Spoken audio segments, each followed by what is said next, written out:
Hello guys, welcome back our channel Telugu anime కుర్రోడు. And ఈ వీడియోలో మనం బ్లీచ్ యానిమే ఎపిసోడ్ 19 మీకు ఈ వీడియో తెలుగులో క్లియర్గా అయితే ఎక్స్ప్లెయిన్ చేస్తాను. అండ్ నేను ఒక పోస్ట్ కూడా పెట్టాను, the daily life of the immortal king season 4 అనేది రిలీజ్ చేయబోతున్నానని. అది ఇంకో 24 hours లో వస్తుంది. అండ్ లుక్కిజం మాన్హావా ఎక్స్ప్లెనేషన్ చేయమంటున్నారు కాబట్టి దాన్ని కూడా చేయడానికి అయితే ట్రై చేస్తాను. And classroom of the elite light నవల్ని ఎక్స్ప్లెయిన్ చేద్దాం అనుకున్నా కానీ లిటరలీ అందులో చాలా కన్వర్సేషన్స్ ఉంటాయి.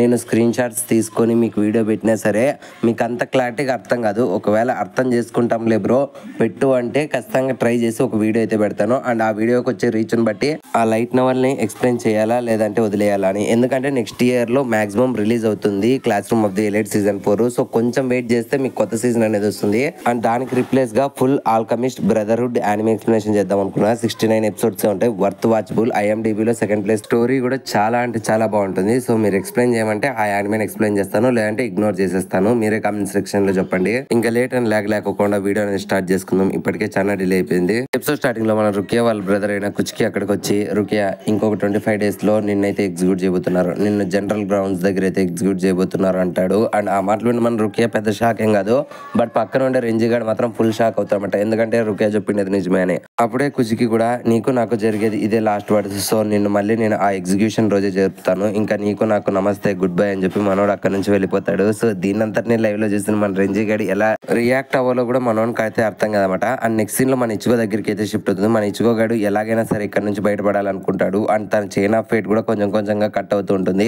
అప్పుడే తను ఒక విషయాన్ని అయితే గమనిస్తామట. సో ఆ క్రిములు అనేటివి ఒక చైన్ ని కట్ చేసిన తర్వాత కొన్ని నిమిషాలు అయితే ప్రశాంతంగా పడుకుంటాయి. సో నేను ఆ టైంలోనే ఇక్కడ నుంచి తప్పించుకోవాలి, ఎందుకంటే అవి కొరుకుతున్నప్పుడు నేను ఇక్కడ నుంచి కదలలేను. ఇన్ఫాక్ట్ నా బాడీ కూడా అప్పుడు ఎంతో పెయిన్ అనిపిస్తుంది. ఇదే నాకు టైము, నేను ఇక్కడ నుంచి తప్పించుకోవాలని చెప్పి వెంటనే మనోడు ఆ గోడను ఎక్కడానికి అయితే వర్టికల్ గా ట్రై చేస్తాడు. కొద్ది దూరం వెళ్తాడో లేదో వెంటనే కింద పడిపోతాడనమాట. సో ఇది నా వల్ల కాదని చెప్పి మనోడైతే డిసైడ్ అయిపోతాడు. నెక్స్ట్ సీన్ లో మనకు ఆ ఒరిచిని అండ్ చాద్గాని అండ్ ఒరిహిమని అయితే చూపిస్తారు. సో మీలో ఉండే పవర్స్ బయటికి తీయండి అంటే మనోళ్ళు ఇద్దరు కొండ కోతులు మాదిరి అరుస్తూ ఉంటారు, కానీ వాళ్ళలోని పవర్స్ అయితే బయటికి తీరు. అది చూసి నా పిల్లి ఏం చేస్తున్నారో మీరు, నేను ఆ రోమని చెప్పలేదు, మీలో ఉండే పవర్స్ బయటికి తీయండి అంటాడు. బట్ ఆ మాటలు విన్న వీళ్ళిద్దరికి అర్థం కాదు, ఎలా పవర్స్ బయటికి తీయాలని అడుగుతారు. ఇంకా అది చూసి నా పిల్లి ఫుల్ గా డిసప్పాయింట్ అయిపోతుంది. ఒకవేళ కానీ మీరు కానీ ఇదే ఫామ్ తో కానీ సోల్ సొసైటీకి వెళ్తే అక్కడ మీకు కుక్క సావు అనేది వస్తుంది. మీరు బాగా ఆలోచించండి, బాగా ట్రైన్ అవ్వాలంటే ఒకప్పుడు మీరు పవర్స్ అనేది ఉపయోగించారు కదా, అది ఏ సిచ్యువేషన్ లో ఉపయోగించారో దాన్ని గుర్తు తెచ్చుకోండి, అలా మీ పవర్స్ అనేటివి బయటకు వస్తాయి అనడంతో అప్పుడే మన చాతిగాడు ఆలోచిస్తామట. ఒకప్పుడు తన పవర్స్ ఫస్ట్ టైం బయటకు వచ్చినదంటే ఇచ్చిగో యొక్క సిస్టర్ని కాపాడినప్పుడే అని చెప్పి మనోడు అనుకుంటాడు. అండ్ ఇంకొక సైడ్ మన ఒరిమే కూడా అవును, నేను థర్డ్ స్కిన్ కాపాడడం కోసం ఆ రోజు నేను పవర్స్ అనేది ఉపయోగించాను, అండ్ నా పవర్స్ కూడా నా హెయిర్ పిన్ లో ఉన్నాయి అనడంతో అప్పుడే తన హెయిర్ పిన్ అనేది గ్లో అవుతుంది. అది చూసిన చాందిగాడు కమాన్ నీ పవర్స్ యాక్టివేట్ అయ్యడంతో ఇంకా వెంటనే తన పవర్స్ అయితే పిలిచడంతో వెంటనే తన గ్యాంగ్ అందరూ కూడా వస్తారు. ఇంకా తన గ్యాంగ్ వచ్చిన వెంటనే అందరూ తన హాయ్ చెప్తారు. అండ్ వెంటనే తనని అడుగుతారు బట్ నీకేమైనా ఇబ్బంది చెప్పు, మేము నిన్ను కాపాడతాం అని అడుగుతూ ఉంటారు. బట్ మన ఒరిహిమే మాత్రం లేదు, నేను జస్ట్ మిమ్మల్ని ఊరికే పిలిచాను అనడంతో వెంటనే సుబాకి గాని కోపం వచ్చి నీకేమైనా పిచ్చి పట్టిందా, మమ్మల్ని ఊరికే పిలుస్తావా అని చెప్పి తన హెయిర్ లాక్కుంటే తనని బుల్లీ చేస్తూ ఉంటాడు. సో అది చూసిన మిగిలిన వాళ్ళందరూ కూడా అరే వదిలేరా, తను ఎందుకో పిలిచింది అది కనుక్కుందాం అని చెప్తూ ఉంటారు. బట్ మనోడు మాత్రం అదేది పట్టించుకోకుండా తనైతే ఏడిపిస్తూ ఉంటాడు. అండ్ ఇంకొక సైడ్ మన చాద్గాన్ దగ్గర పిల్లి కూడా వచ్చి కమాన్ చాద్ నువ్వు కూడా నీ పవర్స్ అనేవి అవాక్యం చేయాలని చెప్పి ఒక్కసారి ఊహించుకో అని చెప్తాడు. అండ్ నెక్స్ట్ సీన్ లో మనకి ఇచ్చుకో దగ్గరికి అయితే షిఫ్ట్ అవుతుంది.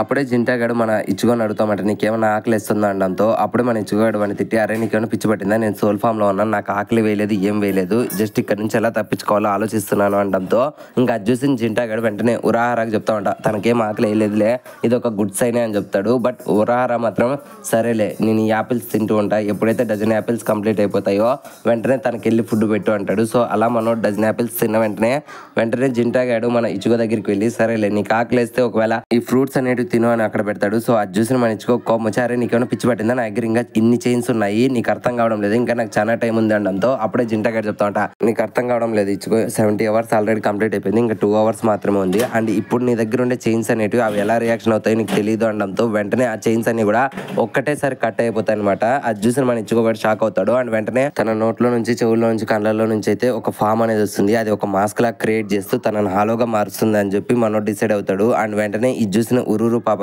ఓకే సార్ నేను ఇప్పుడు డిఫెన్సివ్ మోడ్ లోకి వెళ్తున్నా అనడంతో ఇంకా అది చూసిన ఉరాహార మాత్రం ఆగు ఇంకా వానికి టైం ఉంది, ఒక్కసారి నువ్వు వాడి బాడీ వైపు చూడు, తన ఏం ఫుల్ గా హాలోగా మారడం లేదు, ఇంకా తన బాడీ అనేది పాజిటివ్ లోనే ఉంది, సో ఇప్పటికీ తనకు ఒక అవకాశం ఉంది, తను ఎప్పుడు తలుచుకున్న షినిగామిగా మారగలడు, సో నువ్వు వెయిట్ చేసి జస్ట్ అబ్జర్వ్ చేస్తూ ఉండు క్లోజ్ గా అని చెప్తాడు. అండ్ ఇంకొక సైడ్ మన ఇచ్చుకో కూడా తన బాడీ అనేది వేరే వేరే లోకంలోకి అయితే కళ్ళు తెరుస్తాడు. సో అక్కడ కళ్ళు తెరిచిన వెంటనే తన వెనకలో అయితే ఒక పర్సన్ ఉంటాడు. ఈ పర్సన్ చాలా ఇంపార్టెంట్ పర్సన్ అండ్ ఈ పర్సన్ ఎవరో మీకు తెలిసింటే తప్పకుండా కామెంట్ సెక్షన్ లో చెప్పండి. అప్పుడే ఆ పర్సన్ ఇచ్చుకొని చూసి ఏమైంది ఇచ్చుకో, నువ్వు ఇంత త్వరగా వస్తావు అనుకోలేదు, సరేలే నా పేరే అని చెప్తాడు. బట్ తన పేరు అనేది మనకి చూపించారనమాట, ఫ్యూచర్ లోనే తెలుస్తుంది.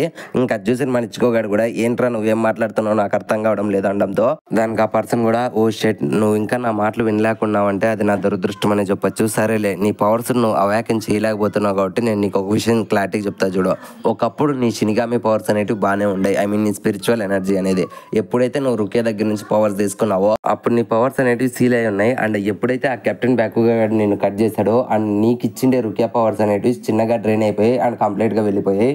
బట్ వాడికి తెలియని విషయం ఏంటంటే వాడు నిన్ను కట్ చేసినప్పుడు నీ పవర్స్ అనేటివి అలాగే ఉన్నాయి. వాడంత రెక్లెస్ పర్సన్ నేను ఇంతవరకు చూడలేదు, అది నీకు ఒక అడ్వాంటేజ్ అనే చెప్పొచ్చు. అండ్ ఇప్పుడు నీలో ఉండే షినిగామి పవర్స్ నువ్వు అవాకన్ చేయాలి, కమాన్ ఇచ్చుకో నువ్వు ఎలాగైనా సరే నీలో ఉండే పవర్స్ అవాకన్ చేయి అని చెప్పడంతో ఇంకా ఆ మాటలు మన ఇచ్చుకోగాడు ఎలా రియాక్ట్ అవ్వాలో అర్థం కాదు. అదే నాకు కూడా అది తెలియదురా, జస్ట్ ఎలా అవాకన్ చేయాలో అది మాత్రమే చెప్పు అంటాడు. అండ్ అది చూసిన వెంటనే వాడు చెప్తారనమాట, ఓకే ఇప్పుడు ఈ బిల్డింగ్స్ అనేవి కూలిపోబోతున్నాయి కదా, ఇందులో నుంచి కొన్ని బాక్సెస్ అనేవి వస్తాయి అండ్ ఈ బాక్స్ లో ఒక బాక్స్ లో అయితే నీ షినిగామి పవర్ ఉంటుంది, అది ఏ బాక్స్ లో ఉందనేది నువ్వే కనుక్కోవాలి అండ్ దీన్ని నువ్వు హాలో కాకముందరే కనుక్కోవాలి అని చెప్పడంతో ఇంకా మనం ఇచ్చుకోగానికి అర్థం కాదు. అరే అది ఆ బాక్స్ లో ఉంది అదొకటి చెప్పురా అంటాడు, కానీ మనోడు మాత్రం అస్సలు చెప్పడు. ఇంకా వెంటనే కింద పడిపోతున్న మన ఇచ్చుకోగాడైతే ఓకే అది ఆ బాక్స్ లో ఉంది, ఆ బాక్స్ లో ఉంది, ఆలోచించాలి, నేను బాగా ఆలోచించాలి అని చెప్పి ఆలోచిస్తూ ఉంటాడు. అప్పుడే మన ఇచ్చుకోగానికి ఇషిడా గారు చెప్పిన మ్యాటర్ అనేది గుర్తుకొస్తుంది అనమాట. ఫ్లాష్ బ్యాక్ లో మన ఇషిడా గారు అయితే మన ఇచ్చుకోగానికి చెప్పిండమాట సోల్ రీపర్ యొక్క రిబ్బన్స్ అనేటివి రెడ్ కలర్ లో ఉంటాయి అని చెప్పి మనోడు ఆలోచిస్తాడు. అండ్ వెంటనే తన స్పిరిచువల్ ఎనర్జీ ఉపయోగించి అన్ని బాక్సుల్లో ఉండే రిబ్బన్స్ చూస్తాడు. అన్ని బాక్సుల్లో నుంచి ఒక బాక్స్ లో నుంచి రెడ్ రిబ్బన్ అయితే ఉంటుంది, అదిగో అదే నా బాక్స్ అని చెప్పి వెంటనే ఆ రిబ్బన్ పట్టుకుంటాడు. అండ్ అది చూసిన వాడు కూడా ఓకే నువ్వు కనుక్కున్నావు, త్వరగా ఆ బాక్స్ ఓపెన్ చేయంటాడు. వెంటనే మన ఇచ్చుకోగాడు ఆ బాక్స్ కూడా ఓపెన్ చేస్తే అక్కడ ఒక జాన్పక్ తో ఒక విరిగిపోయిన స్క్వాడ్ ఉంటుంది. ఒక రకంగా చెప్పాలంటే ఒకప్పుడు కెప్టెన్ బ్యాకుగా గడు ఇచ్చుగో యొక్క స్క్వాడ్ ని కట్ చేసింటారు కదా, సేమ్ టు సేమ్ ఆ ఇరిగిపోయిన కత్తి మాత్రమే ఉంటుంది. ఇంకా అది చూసిన ఇచ్చుకోగాడు అరే ఇదేంద్ర ఇరిగిపోయింది అనడంతో దానికి ఆ పర్సన్ చెప్తా ఉంటా అదంతా నీకు అవసరం లేదు, వెంటనే ఆ స్క్వాడ్ ని బయటిది అండ్ ఈ లొకేషన్ కూడా డిస్ట్రాయ్ కాబోతుంది అండ్ నెక్స్ట్ టైం అయినా సరే నీకు నా పేరు వినపడుతుంది కదా అని అడుగుతాడు అనమాట. అండ్ అది చూసిన మన ఇచ్చుకోగాడు కూడా అసలు ఎవర్రా నువ్వు అనుకుంటాడు. అండ్ దీనికి ప్యారలల్ గా రియల్ వరల్డ్ అయితే మన ఇచ్చుకో హాలోగా మారిపోతున్నాడు అని చెప్పి వెంటనే టెస్సాగాడు తన యొక్క సూపర్షన్ మోడ్ లోకి అయితే షిఫ్ట్ అయ్యి వెంటనే ఇచ్చుకొని అటాక్ చేద్దామని చెప్పి తన పవర్స్ అనేటివి యూజ్ చేస్తాడు. బాకుడు నెంబర్ 99 పార్ట్ 2 బంకిన్ అని చెప్పి ఫస్ట్ లెవెల్ గా తన చుట్టూ బ్యాండేజెస్ అనేటివి సీల్ చేసేస్తాడు. అండ్ వెంటనే సెకండ్ వన్ అని చెప్పి పిన్స్ తో అయితే అటాక్ చేస్తాడు. అండ్ అది చూసిన జింటాగాడు అరే నువ్వు అలా చేస్తే వాడు చచ్చిపోతాడు రా అనడంతో దానికి మన టెస్సాగాడు చెప్తుంటా ఏదేమైనా సరే మనం హాలోగా మారక ముందరే వీని చంపేయాలి, ఒకవేళ హాలోగా మారితే అది మనకు ఒక డిఫికల్ట్ పాసిబిలిటీ అవుతుంది అని చెప్పి వెంటనే ఫైనల్ ఫామ్ ఫ్యాటల్ సీల్ అని చెప్పి వెంటనే గ్యాల్లో నుంచి ఒక సీల్ బాక్స్ ని అయితే సమన్ చేసి మన ఇచ్చుగో మీద అయితే లాంచ్ చేస్తాడు. అండ్ ఆ బాక్స్ మన ఇచ్చుగో గాని మీద పడే లోపలే అక్కడ ఒక లైట్ అనేది వస్తుంది అండ్ ఆ ప్లేస్ అంతా కూడా డిస్ట్రాయ్ అవుతుంది అనమాట. దెబ్బకి అది చూసిన ఉరారా వెంటనే జింటాని అండ్ ఊరూరుని పక్కన తీసుకొని వెళ్తాడు. అండ్ అది చూసిన ఆ లైట్ కూడా వీళ్ళ దగ్గరికి అయితే వస్తుంది అనమాట. సో అది చూసిన మన జింటాగా చెప్తాట గురూజీ ఆ లైట్ మన దగ్గరికి వస్తుంది అనడంతో అప్పుడు వీళ్ళ పక్కన అయితే ఆ లైట్ ల్యాండ్ అవడంతో అక్కడ ప్లేస్ అనేది డిస్ట్రాయ్ అవుతుంది. అండ్ ఆ పొగలో నుంచి మనకైతే ఇచ్చుగో ఒక ఫామ్ అనేది చూపిస్తారు. బట్ తను హాలోగా ఉన్నాడని చెప్పి వెంటనే వీళ్ళు అటాక్ చేద్దాం అనుకుంటారు, కానీ అప్పుడే మన ఇచ్చుగో తన యొక్క మాస్క్ అనేది ఇరగొడతాడు అనమాట తన స్క్వాడ్ తో. ఇంకా అది చూసిన వీళ్ళందరూ కూడా ఇచ్చుగో షినిగామిగా మారాడని చెప్పి వాళ్ళందరూ కూడా డిసైడ్ అవుతారు. ఇంకా వెంటనే ఉరాహారం మన ఇచ్చుకో దగ్గరికి వచ్చి కంగ్రాచులేషన్స్ నువ్వు సెకండ్ లెవెల్ పూర్తి చేసావు అనడంతో వెంటనే తన స్క్వాడ్ తో వాడు ముక్కు మీద గుద్ది అరే చెత్తనా కొడుక నన్ను చంపేద్దామని చెప్పి ఏమైనా ప్లాన్ వేసావా, ఇప్పుడు నేను బయటకు వచ్చా కదా, నేను ఒరిజినల్ గా బయటకు వెళ్ళి నుంచి నేను చంపేస్తా అనడంతో అప్పుడే మన ఉరాహార చెప్తాడు అనమాట సరేలే థర్డ్ లెవెల్ స్టార్ట్ చేద్దామా. ఇంట్రెస్టింగ్ మ్యాటర్ ఏంటంటే దీనికి టైం లిమిట్ అంటూ ఏం లేదు, కేవలం నువ్వు నీ జాన్పాక్ తో ఉపయోగించి నా హ్యాట్ అనేది కట్ చేస్తే చాలు అనే లోపలే వెంటనే మన ఇచ్చుకో తన స్క్వాడ్ అనేది ఉపయోగించి లైట్ గా బ్లో చేయడంతో ఆ హ్యాట్ కూడా కొంచెం కట్ అవుతుంది అనమాట. సో అది చూసిన మన ఇచ్చుకోగాడు టైం లిమిట్ తొక్క నీ అట్లాంటి వేసేయడానికి నాకు కేవలం 5 నిమిషాలు చాలు అంటాడు. ఇంకా అది చూసిన మన ఉరాహార కూడా నీకు బాగా మదం ఎక్కిందిరా గోవర్ధన, ఎంత మదం ఎంత మదం ఎంత మదం. అది కూడా కరెక్టేలే, బట్ నా అట్లా అంటాడు అంటావు కానీ నన్ను కాదు కదా అని చెప్పి వాడు కూడా అటాక్ చేయడానికి రెడీ అవుతాడు. అండ్ ఈ సీన్ తోనే ఎపిసోడ్ అనేది ఎండ్ అయిపోయింది ఫ్రెండ్స్. అండ్ ఈ ఎపిసోడ్ పోస్ట్ క్రెడిట్ సీన్ అంటూ ఏమీ లేదు.